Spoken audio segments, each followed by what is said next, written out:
তহঁতৰ ভনীয়েৰে মানে হিন্দু বোৱাৰীয়ে এয়া বুৰ্খা পিন্ধি পেলাই বুৰ্খা পৰিধান কৰি মানে এয়া ভিক্ষা খুজিব গৈছিল। ভিক্ষা খুজিলে আমিও দিলো হয়, হাত ভৰি আছে, মানুহৰ অভাৱ হয়, সেই বুলি বেলেগ কিবা কৰি পেলাই ভিক্ষা খোজ না, ভাল লাগিব। লোকৰ বস্তু পিন্ধি পেলাই লোকৰ ধৰ্ম এটাক মানে বদনাম কৰিবৰ কাৰণে এই বুৰ্খাযোৰহে পালে নেকি? মৰতি লাজ লগা নাই হা?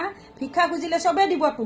এয়াই প্ৰথম নহয়, আগতেও এনেকে কালেকশ্যন কৰিছে, চান্দা তুলিব গৈছে বুৰ্খা পিন্ধি পেলাই, কিন্তু ইহঁতে ধৰাও পৰে, তথাপিও লাজ নাপায় ইহঁতে। আমাক ধৰ্মটোক বেয়া কৰিবৰ কাৰণে, বদনাম কৰিবৰ কাৰণে গোটেইকেইটা চেষ্টা চলাই থাকে। এইযোৰৰ অকাত জানে, সেইযোৰ যোনে তোনে পৰিধান কৰিব নোৱাৰে।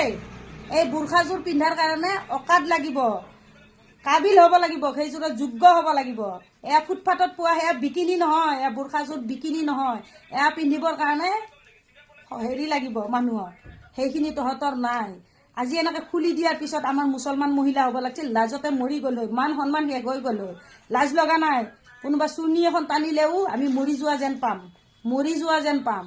বুৰ্খা তেনেকে দিছে, লাজ লগা নাই। বুৰ্খাযোৰক যে হেৰি অপমান কৰিব আহিছ, লাজ লগা নাই। কলা তিৰপাল বুলি হাঁহি থাকা তহঁতে, দাঁত ওলাই তহঁতৰ ভনীয়েৰে এনেকে চুৰ কৰিব